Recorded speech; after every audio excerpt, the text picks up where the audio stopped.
Dari hiu banteng yang hidup di danau air tawar hingga berseluncur di gunung berapi, dari pernikahan massal, ribuan pasangan hingga percakapan dengan siulan, Nicaragua adalah tempat di mana hal-hal tak masuk akal menjadi nyata. Aneh, memikat, dan penuh kejutan. Bergabunglah bersama Jelajahi Dunia saat kami mengungkap 15 fakta mengejutkan tentang negara luar biasa ini.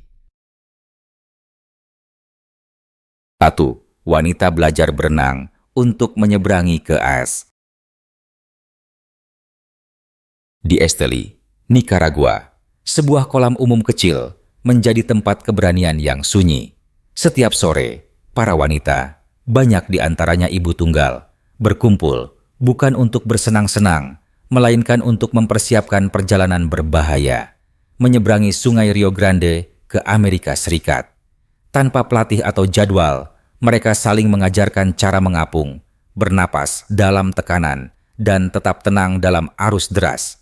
Sungai ini terkenal dengan pusaran air, ular, dan arus yang tak terduga. Kebanyakan wanita tidak memiliki pelampung atau dukungan, hanya harapan. Banyak yang membiayai perjalanan dengan menjual harta atau mengambil pinjaman. Biaya berkisar antara 5.000 hingga 14.000, seringkali dibayarkan kepada penyelundup. Meski penuh risiko, mereka tetap maju. Dalam waktu hanya lebih dari setahun, lebih dari 112.000 warga Nicaragua ditangkap di perbatasan AS. Mereka tidak melarikan diri dari perang. Mereka melarikan diri dari kemiskinan, penindasan, dan keputusasaan. Bagi banyak orang, belajar berenang bukan hanya bertahan hidup. Ini adalah tindakan cinta terakhir untuk keluarga mereka. 2. Berseluncur di gunung berapi aktif. Di Nicaragua, para pencari petualangan dapat mengikuti salah satu olahraga paling ekstrem dan aneh di dunia, berseluncur di gunung berapi. Ini tidak dilakukan di salju atau lereng buatan, melainkan di Cerro Negro, gunung berapi yang masih aktif dan tertutup abu hitam tebal. Matahari menyengat dari atas dan angin bertiup kencang hingga bisa menerbangkan helm. Peserta harus mendaki hampir 1 jam di lereng panas penuh abu sambil membawa papan kayu mereka. Di puncak, mereka mengenakan pakaian pelindung dan kacamata sebelum duduk dan meluncur menuruni lereng curam, mencapai kecepatan hingga 56 km/jam. Ini adalah pengalaman mentah dan mendebarkan yang terasa seperti terbang ke mulut bumi. Banyak yang turun dengan luka memar dan kulit penuh jelaga, tapi juga senyum lebar. Biaya untuk pengalaman sekali seumur hidup ini sekitar 30-40 triliun, termasuk perlengkapan, transportasi, dan pemandu. Ini adalah sensasi tak terlupakan yang telah viral di YouTube dan TikTok. 3. Hiu banteng di danau air tawar. Danau Nicaragua adalah danau air tawar terbesar di Amerika Tengah dan menyimpan rahasia yang mengerikan. Hiu banteng, biasanya predator laut, telah beradaptasi untuk hidup di kedalaman air tawarnya. Ilmuwan lama terpesona oleh fenomena ini. Hiu-hiu ini bermigrasi dari Laut Karibia melalui Sungai San Juan, melawan jeram dan arus untuk masuk ke danau. Yang lebih luar biasa adalah kemampuan mereka untuk mengatur kadar garam internal, memungkinkan mereka bertahan di air asin dan tawar. Serangan jarang terjadi saat ini, tapi antara tahun 1940-an hingga 1970-an, para perenang dan nelayan melaporkan pertemuan yang menakutkan. Lembaga lingkungan kini memantau populasi hiu, dan Universitas Internasional mengirim peneliti untuk mempelajari perilaku serta teknik bertahan spesies langka ini. Danau Nicaragua adalah salah satu dari sedikit tempat di dunia di mana hiu banteng secara alami beradaptasi dengan air tawar, sebuah fenomena ekologis unik. Ini adalah keajaiban biologis sekaligus pengingat akan ketidakpastian alam. Kuat, orang-orang berbicara tanpa kata-kata. Di hutan terpencil Karibia Nicaragua, masyarakat Miskito telah mempertahankan bentuk komunikasi luar biasa, bicara dengan siulan. Bagi orang luar, itu mungkin terdengar seperti lagu burung atau melodi biasa, tapi setiap siulan membawa makna, sebuah kalimat, pertanyaan, atau peringatan. Seorang pria yang memancing di sungai mungkin bersiul kepada istrinya di kebun, memberitahu bahwa dia akan pulang terlambat. Si istri membalas dengan melodi pendek. Bentuk bahasa ini menggunakan nada dan irama, bukan kata-kata, dan dipahami bahkan dari jarak jauh di tengah hutan lebat. Anak-anak tumbuh dengan belajar ini secara alami, seperti anak lain belajar membaca dan menulis. Meski ponsel telah masuk ke wilayah tersebut, bahasa siulan tetap menjadi tradisi budaya hidup, terutama di desa-desa yang minim teknologi atau sinyal tidak stabil. Ini lebih dari sekadar komunikasi. Ini adalah cerminan identitas, kelangsungan hidup, dan keindahan bahasa yang menyesuaikan dengan alam. 5. Pernikahan, percobaan selama 1 tahun. Di wilayah pegunungan utara Nikaragua, beberapa komunitas adat mengikuti tradisi pernikahan menarik, pernikahan percobaan. Di desa-desa seperti Matagalpa atau Jinotega, pasangan dapat meminta izin kepada keluarga untuk tinggal bersama sebagai suami istri selama tepat 1 tahun tanpa dokumen hukum. Selama waktu ini, pasangan berbagi tanggung jawab harian dan bahkan berpartisipasi dalam acara publik sebagai satu kesatuan. Di akhir tahun, jika merasa tidak cocok, mereka dapat berpisah tanpa stigma dan tanpa proses hukum. Ini tidak dianggap sebagai kegagalan, melainkan keputusan dewasa. Dalam kehidupan pedesaan, di mana hubungan berdampak pada pertanian, keluarga, dan kelangsungan hidup, kecocokan lebih penting daripada upacara. Sementara masyarakat kota dan religius mungkin memandang tradisi ini dengan skeptis, penduduk lokal melihatnya sebagai cara mencegah perceraian, konflik keluarga, dan penyesalan. Ini adalah cara unik dan fleksibel untuk membangun kepercayaan sebelum berkomitmen seumur hidup dan telah diam-diam bertahan selama beberapa generasi. 6. Nikaragua pernah memiliki Presiden Amerika. Kedengarannya seperti plot film politik liar, tapi ini nyata. Nikaragua pernah memiliki seorang presiden asal Amerika. Pada tahun 1886, seorang petualang AS bernama William Walker memimpin sekelompok tentara bayaran bersenjata ke negara ini, mengklaim mendukung salah satu faksi lokal selama kerusuhan sipil.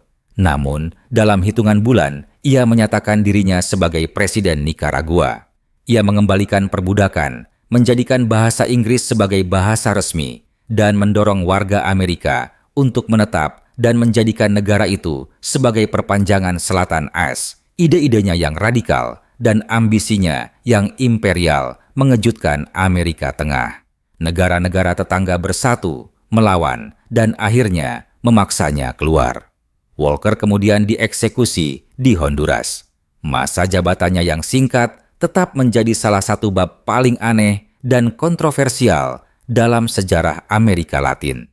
Sebagai kontras, lebih dari 1 abad kemudian, Nikaragua memilih presiden perempuan pertama di benua Amerika, Violeta Chamorro, menandai perubahan besar dari kolonisasi menuju demokrasi. Masa lalu, politik negara ini sungguh luar biasa. 7. Kewarganegaraan ganda dilarang. Pada tahun 2025, Majelis Nasional Nikaragua mengesahkan undang-undang mengejutkan dan kontroversial. Mulai 2026, siapapun yang memperoleh kewarganegaraan lain secara otomatis akan kehilangan kewarganegaraan Nikaragua. Tanpa pengadilan, tanpa banding, dan tanpa peringatan. Di balik paspor kedua, terdapat konsekuensi besar. Kehilangan kewarganegaraan berarti tidak bisa memiliki properti, memberikan suara, atau bahkan kembali pulang sebagai warga negara. Hingga akhir 2024, Setidaknya 317 orang telah dicabut kewarganegaraannya, termasuk jurnalis, imam, dan pengacara yang kritis terhadap pemerintah. Sementara negara-negara seperti Meksiko dan El Salvador mengizinkan kewarganegaraan ganda, Nikaragua memilih sikap keras. Kamu harus sepenuhnya masuk atau keluar. Undang-undang ini berdampak global. Warga Nikaragua di luar negeri kini menghadapi pilihan sulit. Bagi orang Amerika yang ingin pensiun di tepi danau Nikaragua atau memperoleh status ganda, hal itu kini tak lagi memungkinkan.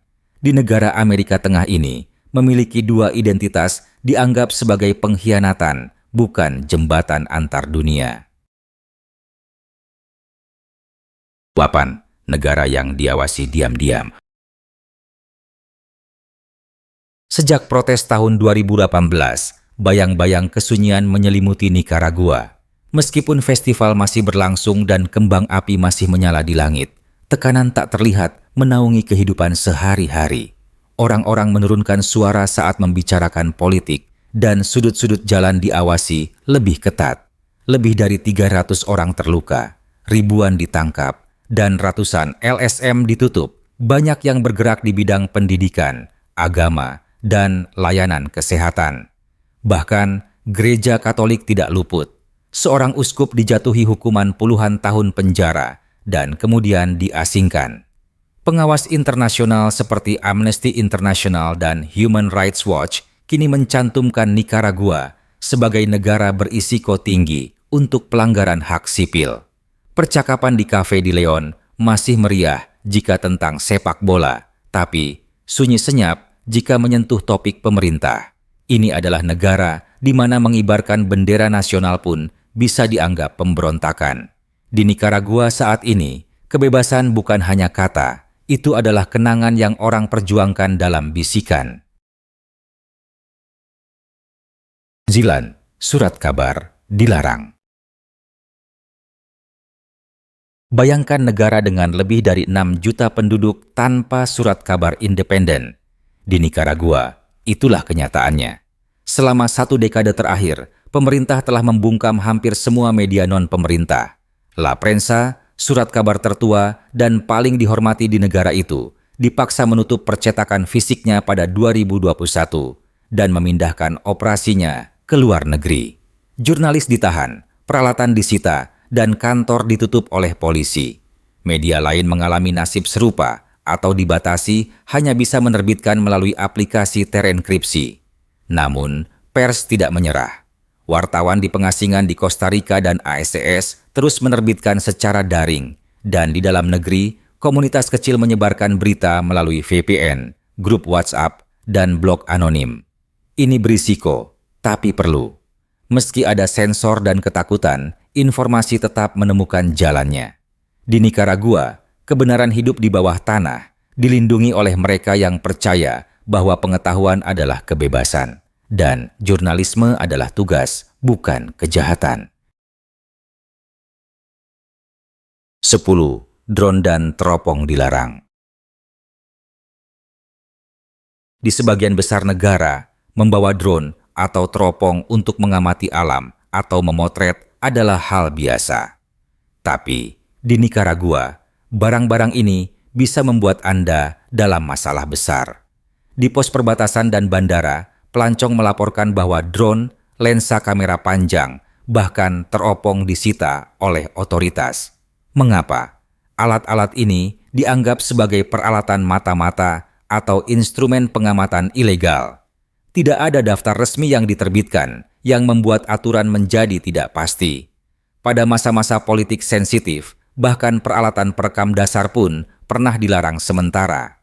Turis berbagi cerita kehilangan GoPro atau kamera DSLR di Bea Cukai tanpa penjelasan. Saran terbaik, bepergian ringan dan hindari barang-barang yang bisa disalahpahami.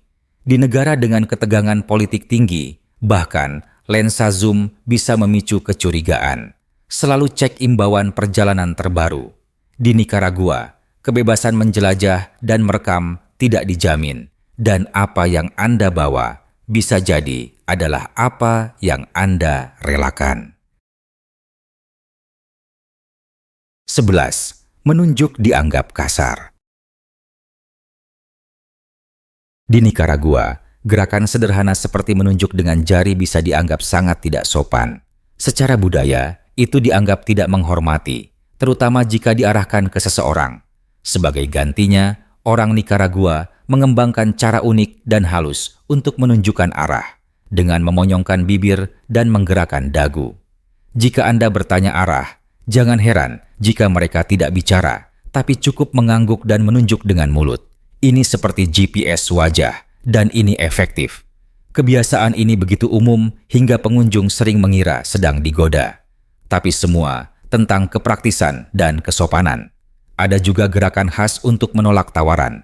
Orang menggelengkan jari telunjuk perlahan ke samping, mirip dengan mengusir lalat. Tak perlu kata-kata. Ini adalah tidak.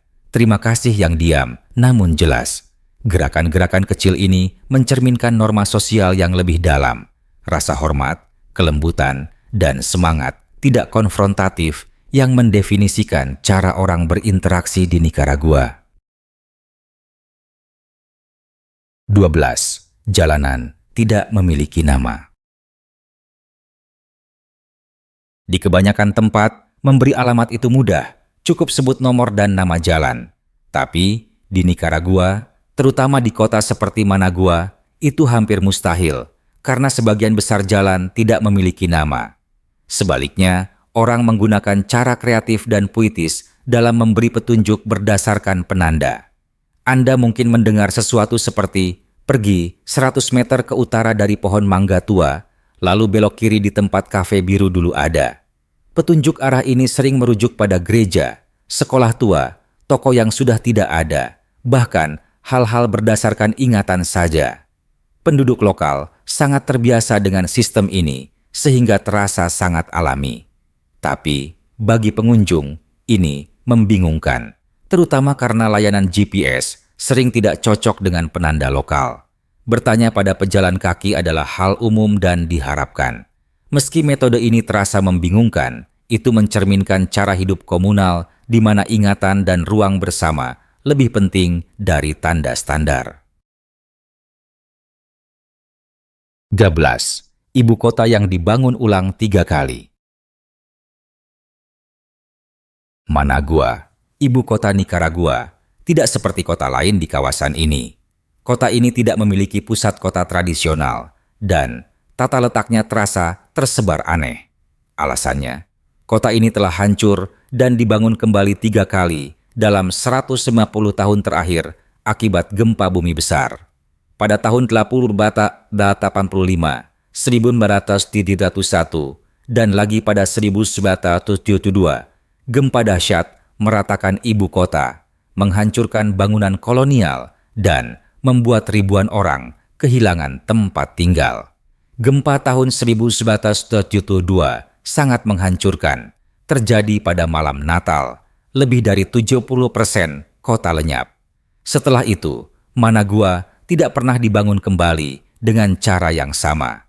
Versi sekarang adalah lanskap yang menyebar dan sadar akan gempa. Gedung pemerintah, landmark budaya, dan pasar telah dirancang dengan hati-hati agar tahan gempa. Distrik baru seperti Plaza de la Revolución dan kawasan tepi laut Malecon menawarkan fitur modern namun tetap terasa waspada. Semangat Managua bukan tentang membangun tinggi, melainkan membangun untuk bertahan.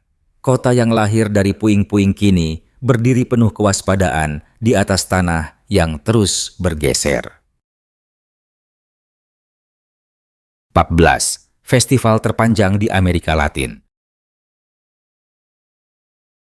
Dari pertengahan September hingga awal Desember, kota Masaya berubah menjadi perayaan tanpa henti. Selama 80 hari, warga lokal dan pengunjung berkumpul untuk merayakan festival San Jeronimo yang secara luas dianggap sebagai festival terpanjang dan terus berlangsung di Amerika Latin. Apa yang dimulai sebagai perayaan Katolik untuk Santo Jerome telah berkembang menjadi perpaduan penuh warna antara agama, cerita rakyat, musik, dan makanan. Setiap hari menampilkan prosesi, parade, atau tarian yang berbeda. Penari bertopeng iblis berkeliaran di jalan menggoda penonton.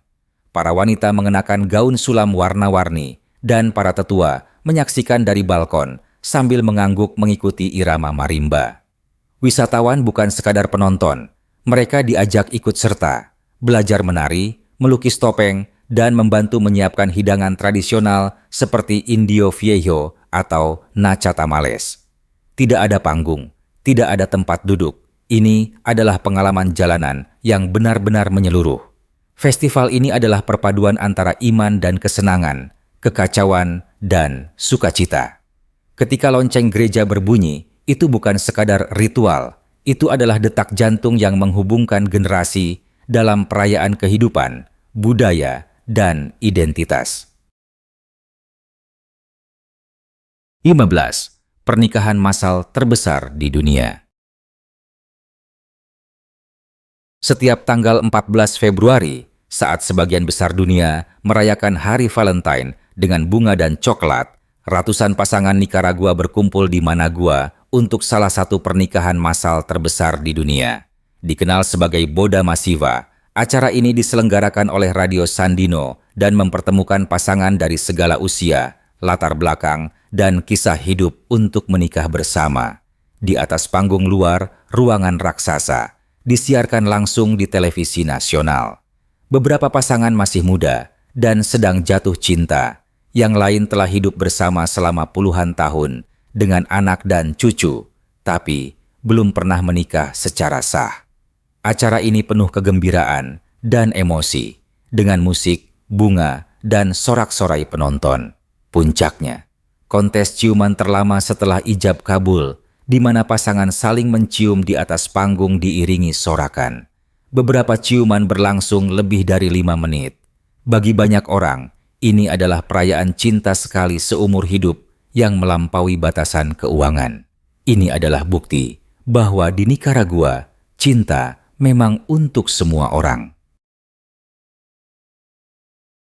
Setiap negara punya rahasianya, tapi Nicaragua benar-benar menulis ulang aturan. Fakta mana yang paling mengejutkanmu? Bagikan pendapatmu di kolom komentar, dan mari kita bicarakan bersama.